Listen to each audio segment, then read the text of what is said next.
Well, there it is, Kane. One of the, probably the most contentious issue of the weekend, on a big weekend with so many great moments in footy and a couple of really controversial ones. Welcome to you. Can I answer whether it was the good, the bad, or the really ugly? Yeah. That explanation of the non-50-metre penalty, well, it's really ugly. It didn't make any sense to me. I just thought he played on because he had two Collingwood players charging at him, so his instant reaction was to play on. We've seen... Chicken and egg. Did he play on because of them charging or did they play on? I thought he played on, but I don't think you can get past that explanation without starting with, we got this wrong. We got this wrong. Because they're not entitled to chase if they haven't called play on. We've seen players just creep over the mark who aren't involved in the marking contest be penalised straight away. I remember the Dacos one earlier on, like a few weeks ago, he just over and then bang, straight away. The umpire they love nothing more than to pay a 50-metre penalty if they can for any reason, yet they've not paid one there. So I'm not sure that is going to wash. 1300 736 736. News just in from the match review panel, which I was just looking at, is that Zach Butters copped a week. Wow. For?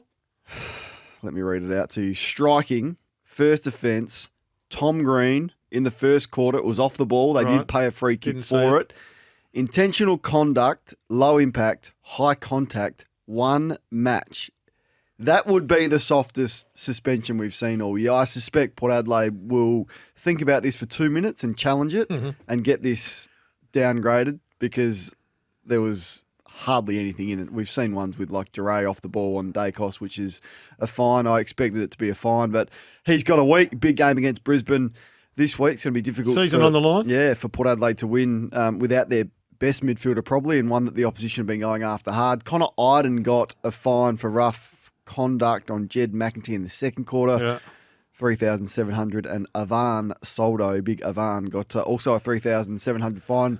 Callan Dawson from North Melbourne, he got himself a 1-match ban as well. But the big one out of the weekend is Zach Butters. I can't believe it. I said this morning, that's a fine. There'll be nothing to that. I'm not trusting your man Kingers again. On? Well, Thursday night I asked him point blank, are you going to join the tagging team? And he gave me some answer about Cal Ward, which was fair enough. He's used Cal Ward as a tagger, but... out of the blue, he turned Toby Bedford into a really good tag and kept Zach Butters to neutral. Nothing. One of the moves of the year. It was. So you talk about the good from the weekend, and what a good option, because the thing that's starting to be an issue for me is, the tag's back in vogue, but you can still get the ball when you're a tagger, and there's a few out there that don't realise that. That's right. So I'm looking at Windhager. Windhager's too good just to be hugging up Lockie Neal and not worrying about not getting hurting the ball. him the other way. No, you've got to go the other way. The best taggers, and he's good enough, Windhager, you've seen him do it, need to make your opposition accountable the other way. Kirk did it. Who's the Ling president? did it. Who's the president of the tagging fraternity? Because there's you, Lingy, and Kirky as standouts in recent times. I don't know who the spokesperson for the tag is. I feel like we're equally as passionate about it. Look, I haven't heard Kirky speak about it, but I do enjoy when Lingy speaks about this and the art of it. You've got to know when your opponent is dangerous, 100% put him away. But like Bedford did on Butters, I'm not sure if you saw the stoppage goal that he kicked. It's the Giants' forward throw-in stoppage. Yeah. Zach Butters not going to hurt you there. So if he's not going to play on you, he's good enough because he's a goal kicker to get off. Butters showed him no respect. Bang, it's a goal. So the message for the tagger, and Berry's really good at it. Berry can go and actually win his own ball. Callum Ward can go and win his own ball. James Jordan can win his own ball, but don't just be solely focused on your man. But yeah, one of the great coaching moves of the weekend, I thought. Did you go yesterday by any chance to the Collingwood North Melbourne game? It was without question. I love that stadium when it's full. Yeah. It was one of the great games of footy we've seen for a long time. Could to be there was amazing. Could you sense this? You've got a good sense of knowing that this is getting a bit dicey. Oh, the comeback. Yeah. Oh, you could feel that. You could feel the comeback coming.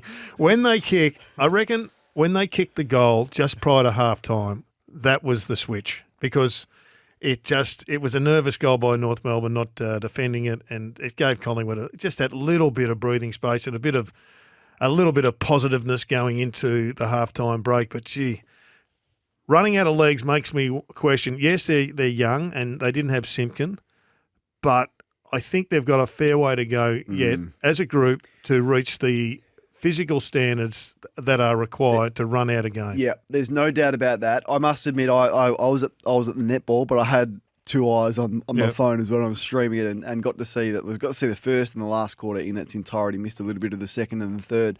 But I came away with it thinking I couldn't go one or two ways with forming my opinion here. You could be scathing on North and suggest that that's a game that you just can't afford to drop, or you can sort of look at it more positively, which I think I'm going to do, and which I did this morning. The only way to look at it is that the rock bottom stuff is over. Yeah. So you actually know that North Melbourne are going to turn up, and I suspect this will be the case ongoing now. Now, how many of the games that they win and when they're ready for finals, I don't know when it is, but what I feel pretty confident about, and what I feel like North Melbourne fans can be confident about, is that game over at halftime stuff that we've seen before, and the rest of the lack of effort, the no intensity, and at halftime you go, this game is going only one way.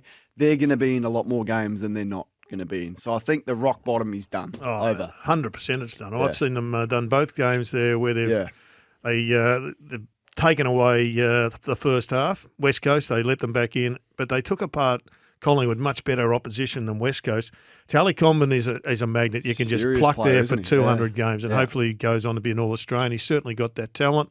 They've got a really good midfield, but it's not running hard, and clearly I think it was a bad mistake by Clarko dropping the tag. I think as soon as he dropped the tag, because there is some suggestion that Will Phillips suggested he might have been lagging a little bit, but if it did, after 5 minutes, it was clear that Liam Shields didn't have the capacity, and I reckon the one that had to go to him was Bailey Scott, because he's got that athleticism. But geez, that was as good a footy as I've seen this year for 30 minutes, 40 minutes. It was scintillating. And it was just unexpected as well. It was like, wow, how long can they keep this up for? You kick the first, it's 3-1. Okay, the great start, but then it was just like, it was like the orange tsunami almost in a North Melbourne Guernsey. It was just one after the other, and George Wardlaw and Luke Davies-Uniacke, when they're both going largely I thought Wardlaw's kicking.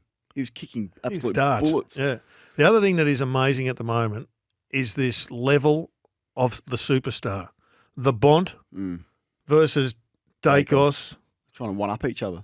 Versus Heaney, who I don't think has got the explosiveness? No, he hasn't got the bulk of work behind him. And I'm talking about Nick Dacos, only got 3 years. I mean, he's in his third year. I mean, it's quite incredible just how good this kid is. It's just frightening to think that, you compare his numbers to the numbers of Gary Ablett Jr. I mean, Gary wasn't even he wasn't even sort of scratching the surface. I said this like, I don't know, 6 weeks ago. I said he's coming to be building a career as good as Gary Ablett Jr. And people out there just they hound you down, but his 60 games, first 60 are all over Gary Ablett. Gary Ablett was a flaky sort of half forward for a while there, and then he didn't have the work rate initially, and he went away. I think after having some serious conversation, he went away from being a bits and pieces player, came back to best player in the league. It was amazing, the transformation. Well, what's in the toolbox is this man live in the studio. Toolbox, Sammy Edmund. Gee whiz, what's in toolboxes? Gee whiz, I'll have to go with that. Yeah, happy to be in the toolbox. Well, get in before June 30 to score huge deals on top brands. Your local Bunnings warehouse. What's in toolboxes? Good to be here. Good to be here. My toolbox is very small at home. That won't shock you, Gerard. Good evening to you. Hello, Kane. Those hands have not done a hard day's work in their life. Never had a blister in their life, I don't reckon. These are white collar hands, if ever you've seen them. Hey, Zach Butters, though, he used his hands to get himself a 1 week suspension here. Well, what's got him into trouble is the amendment that the AFL made in the off-season, which was all off the ball shoves, fens, strikes, for lack of a better phrase, will be now deemed intentional as opposed to careless. So it only has to be low impact for it to get a 1 week sanction. Now, that was clearly the level of impact was what Michael Christian would have been wrestling with this afternoon. He's deemed it low impact. Now, that's a trigger for a 1 week. So this is what Mason Redmond got on John Newcombe. This is what George Hewitt did not get. This is what Jesse Hogan got and then overturned. So the Jesse Hogan one will be the one I'll be looking at if I'm Port Adelaide. He struck Louis Young in the goal square, off the ball, got him high. It was clear. He did too. Adrian Anderson on the job. Copped the 1 week ban, overturned at the tribunal. What did Taylor Duray not get against the Nick Dacos one off the ball, where he struck him and there was a free kick paid? And there don't have that one in front of me. How did George Hewitt get off that one up? Because it was deemed in play. Right. Even though they were waiting for a ball up, or it might have been a boundary throw-in at the time, it was deemed in the vicinity of the play. So if that had happened, you have to ask the AFL, 20 metres down on the wing, then George would have been looking at a one-match ban. So there was no play happening at the time. No, but it was deemed. It was deemed in Port play. Adelaide had the ball. They were going to kick it inside forward 50. Butters had sort of run down inside forward 50, and there was a bit of jostling between him and Green. And it happened now he does 40 metres off the ball. I'm looking at it here. He does clip him in the jaw, but I mean, geez, the impact is negligible, I would contend. If a 10 was gaff on Brayshaw, what is that level of force out of 10? Oh, it's a 1. But I mean... Wasn't somebody let off... It was Jesse Hogan, wasn't it? That's what I'm just saying. So he didn't get let off. He did get a week. So Michael Christian did give him a week. They overturned it at the tribunal. So it's all about the force and the level of it that obviously Port Adelaide... Bad day for Port Adelaide too, because Charlie Dixon getting the 3 matches in the sandful as well. So they've got until tomorrow morning. He didn't hit him in the head though, did he? No, it was a head clash. And when you choose to bump, and this is Jordan White in the sandful, West Adelaide player, if you choose to bump, regardless of how another player is hurt, you're liable. I didn't think there was a clash of heads. No, there was a clash of heads. Even if... say his head hit the ground as a result of Charlie Dixon initiating the bump. It's deemed rough conduct. Yep. So it was graded careless, high contact, severe impact, and that's the 3-game suspension. So, look, this puts Charlie in a real interesting position, given he's out of the side at the moment. He's 33 years of age, didn't set the world on fire in the sandful either. If he is to cop the 3-match sanction, where does that leave him when it comes to Ken Inkley's best 20? What they didn't have yesterday was a backup ruckman either, and they were really exposed when Ollie Lord went into the ruck. Look, he didn't look ready for the level, Ollie Lord. So it does hurt. Maybe Finlayson comes back in. Optically, though, are you happy with that? I know we're talking about Zach Butters and you arguing that it's not the force. Optics-wise, are you happy with a player striking another player off the ball high? I just think, it's a physical game where you're wrestling and there has to be a reportable But they're offence. not in the game, though, are they? I understand, but there still has to be a reportable. Like the Jesse Hogan one, I was like, you idiot. But it's not a reportable offence.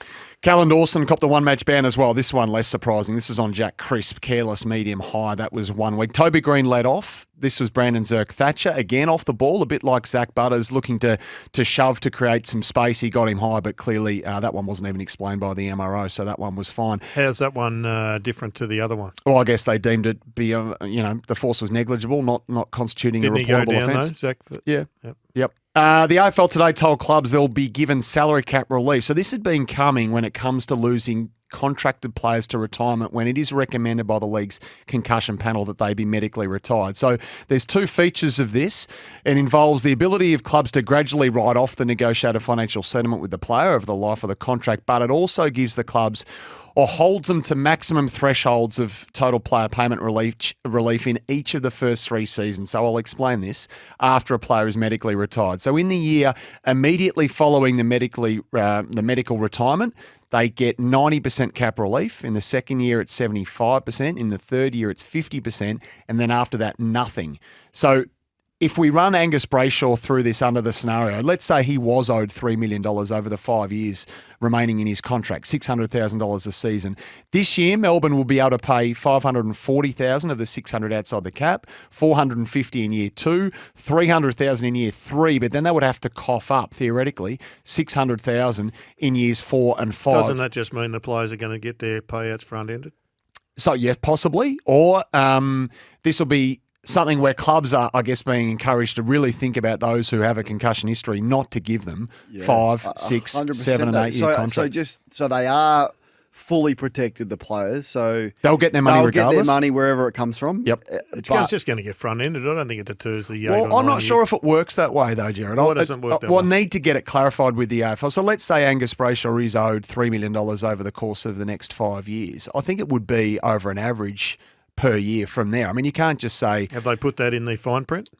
No, the only print we've been given is what I've read out to you, and they also made clear that the guidelines are only applicable in the specific circumstance of retirement occurring subject to a recommendation being made by the concussion panel. So, Kane, I know you were talking about what makes concussion different from a multiple leg fracture or a bad back injury. That clearly is not that's not discussed in this scenario. So they do go on to say the AFL retirements due to other injuries or decisions made unilaterally by the player or the club will be subject to existing total player payment assessment rules. Can you check that out, that detail, if they can front end it? They'd still have to have the room, though, in the salary cap, wouldn't they? So Melbourne's salary cap would be pretty full. Yeah, but 95%. To put it all in there. What's the first year? 90%? 90% they'd get, relief. Relief. Yeah, okay. So a $3 million deal. It's already in the salary cap, yep. It's... Well, 2/5 so interesting ones like that, just to run this through, thinking out loud, like Sam Taylor was knocked out for 5 minutes, right? 5 minutes. I saw him lying on the ground motionless. That was a nasty concussion. If he's just signed a 7-year extension. Touch wood, nothing happens. But he's a couple of concussions away from seriously thinking about this. And we've seen a player liable for 7 years for $7 million. It might only take one hit. Like Aidan O'Driscoll at the Western Bulldogs, he had to play a game, cop one savage hit at pre-season training, medically retired. We've got Josh Carmichael at the moment at Collingwood. We're going through a relatively similar thing at the moment. His future's uncertain, and we've seen Nathan Murphy, of course, who had a spate of them. So, look, this won't be the first. This is definitely going to be something that clubs are going to have to wrestle with, and it will come into practice in not too distant future. All right, what's happening with the club presidents and the CEOs meeting tomorrow? They're going to meet tomorrow, you're right. The 18 club presidents, the 18 club CEOs. Now, there's a usual sort of talking points around it, and that's things like, Tassie, club funding, competitive balance updates and the like, but it also includes a few curious agenda items. So the GAB is going to be discussed, where things sit in terms of a potential redevelopment. What's the point of that until the election? You're right, because there hasn't been any movement or much movement. The election's in October. It sounds like a new government is going to come in, Gerard, so everything's on hold until then. As it actually stands, they've got some money set aside to upgrade the GAB of the Lions, and it will mean they won't have to be displaced. So I think if you gave them a choice, they might almost take that as opposed to the full-blown renovation. The illicit drugs policy is going to be canvassed again, so we know the AFL are reviewing it. We'll wait and see tomorrow whether they've made any meaningful change there. Obviously came in for all sorts of heat earlier this year. And Colin Carter's passion project, if I can call it that is shifting the start date of the VFL, AFL to 1870 instead of 1897 is set to be discussed again. Now, it's got some merit. Colin won't be there, but it's going to be discussed amongst the AFL and the CEOs and the president. So that concerns obviously the breakaway in 1896 of the 8 clubs to form the VFL. And he's adamant, Colin, that it should start in 1870. Which adds how many premierships to the category? An extra 7. They get to 17. The Blues get to 22 and Essendon get to 20, and Collingwood only improved by 1 to 16. So it's a pretty significant change. Collingwood fans, what do you think about that 043390 at 1116? Are you of the view that clubs are seething over the potential changes this draft? Oh, they're certainly shocked. Sons and Academy? They're certainly shocked and they're certainly surprised. Now, Laura Kane joined us on Crunch Time, and we were talking off air about, we know these changes are coming, and the AFL clubs know these changes are coming. What we didn't know and what the clubs weren't expecting was that they would be instituted for this year. Now, I checked when the number of clubs again this morning, just to back over. Good questioning from Kingy there. Was. Really good questioning. Their collective response this morning was, what? She said, what? So all the clubs I asked said they'd be surprised if it was changed this year. And instead, they believe we'll see some minor tweaks for this year around things like trading 2 and 3 years in advance. The NGA bid matching could come from within pick 40 and the like. So Blues, Lions, Tigers, Gold Coast have got another promising academy member on the horizon, Leo Lombard as well. They're agitated at the suggestion that things could change on the doorstep of this year's draft and this year's trade period. And then, there's other clubs that I spoke to. While they don't believe it will change until next year, they argue strongly that the game is overdue for this change. One club today described the current bidding system as a RORT. He said, it stinks. We're sick and tired of these academy clubs and father-sons. And he actually went on to say, Dacos, Darcy Moore, Quaynor, 4 stars for a hot dog and a bucket of chips. It's gone on for too long. But even they think it would be a shock if it came in this year. So there's 2 things. The change is necessary and overdue, but to do it now when other clubs have had the benefit of it and Carlton have just been biding their time since Ben and Lucas Camporelli been 12 and to get themselves in a position now and then to rip it apart from them, I don't know, a couple of months before the draft. Well, no, not even that. It's not even now. Like Laura went on to say this is still 2 to 3 months away from being finalised. So this will be right up on the doorstep of the draft. Is the hysteria around the Northern Academies fair?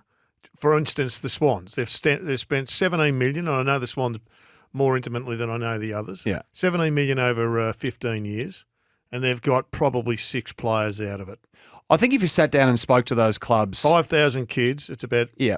0.1%. Well, a lot of them are running around and dominating at the moment. But I think if you sat down to those clubs and canvassed them in the cold light of day, they would know that changes are coming and they'd be begrudgingly accepting of those changes. They're probably realistic to the situation.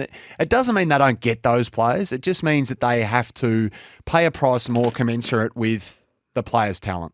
You can't be stockpiling picks in the 50s, 60s and 70s to get a top 10 pick in the draft. And most of those clubs would think that's reasonable, wouldn't they? I think so, yeah. And I think it's going to happen. It's just...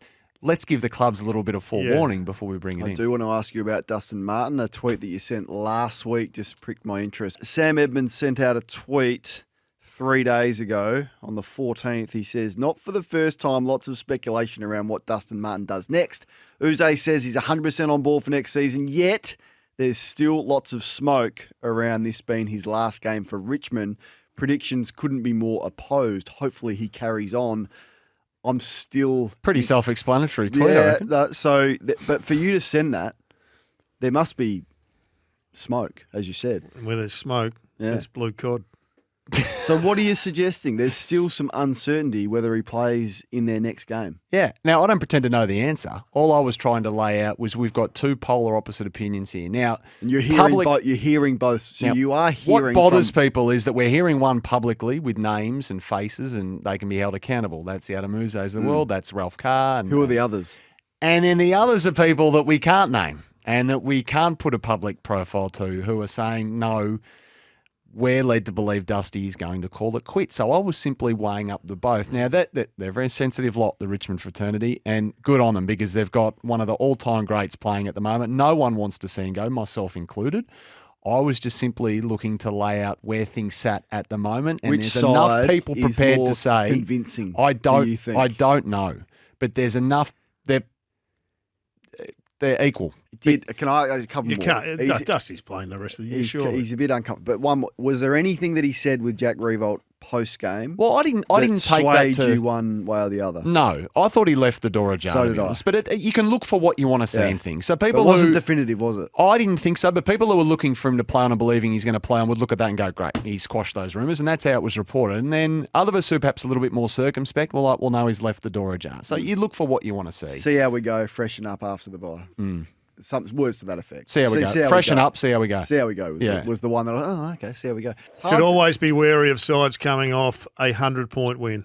Yeah. Because and particularly then going to the bye, everyone's pumping themselves up, living in this false sense of security. It was capital F Fremantle. It was bad. How did they not, like, Marcus Bontempelli to run around on his own? And when you see the vision, it is really is on his own. That would be bizarre for any player, I reckon, the way he wandered inside 50 on his own. But for one of the best players in the competition, it was unfathomable. Some of the breakdowns in that. So then I watch Sydney and Adelaide. And I'm going, Isaac Heaney's he's a Brownlow favourite. And he's running inside forward 50, and not one Adelaide player thinks to go with him. Now, so is this a modern game? I don't know, a little bit. It is definitely a little bit of that. As against Collingwood, as soon as LDU got off the train, McCreery went straight to him at stoppage. Bang. He's got the same positive. He's got the same power, and he curtailed him big time. And their numbers in the last quarter, the midfield for the for the Kangas, it was partly, I guess, explained by youth, but it's really inexplicable when Sheasel had 1, Shields had 2. Wardlaw dropped off. Wardlaw had 2 or 4. Yeah.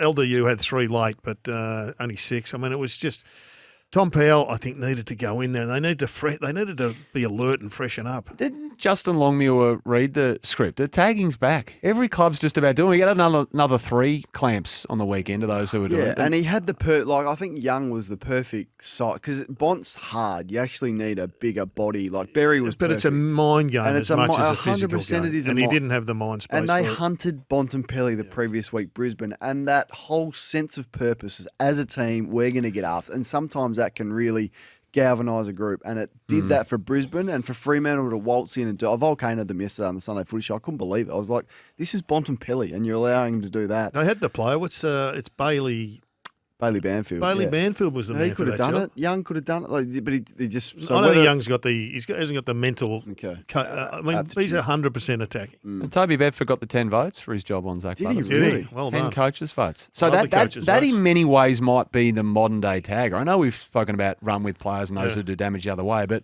for someone like Toby Bedford to be tagging, and they've got Sydney next week as well, so there's no shortage of options for Toby Bedford next week. Who's he go to next week? Well, is it a Chad Warner? I'd go to Warner. Or Goulden. But you're right. Like Chincotter's got a bit of that about him. That's like tagging outside the square, which is different again. Yeah. Tricky sort of half forward who can get off and kick a goal when he needs to.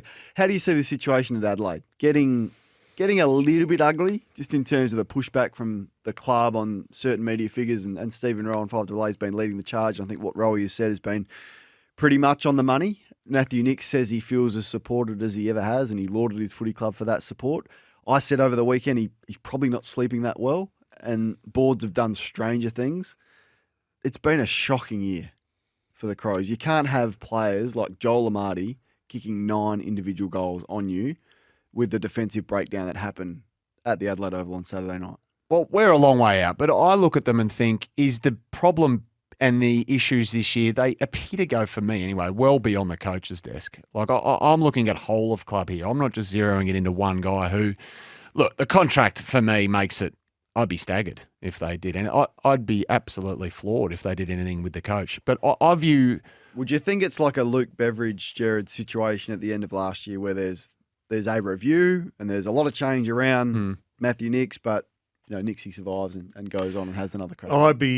There's no way Matthew Nicks won't be coaching, in my view, next year. And as far as changes behind the scenes, I'd be staggered if Mark Rasciuto's not there leading the charge as well. Whether or not there's changes to recruiting, that may happen, but I don't know them intimately enough. But clearly they've missed a few shots at the target with recruiting. But I don't think they're as badly off as... Think they can rebound? I think they can rebound big time. And their back line has got so many magnets there. They could do with a couple more mids. They got some forwards.